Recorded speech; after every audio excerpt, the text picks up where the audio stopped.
Inilah kegiatan ujian mahasiswa Akpar Majapahit kelas pastry, bertemakan tradisional. Dalam ujian kali ini, para mahasiswa diberikan tantangan untuk melaksanakan ujian oleh dosen penguji. Tampak para mahasiswa sangat serius dalam ujian kali ini, dan durasi yang diberikan untuk ujian kali ini selama 120 menit. Setelah durasi hampir selesai, para mahasiswa harus memplating hasil ujian yang telah mereka buat, kemudian menyajikannya kepada para dosen penguji.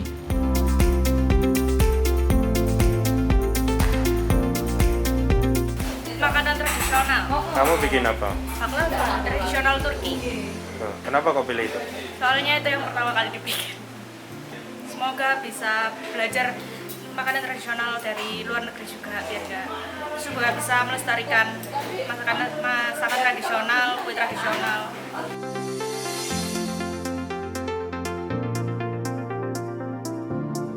Itulah tadi ujian mahasiswa Akpar Majapahit kelas pastry. Untuk informasi seputar perkuliahan dunia pastry dan culinary art, silakan hubungi alamat kami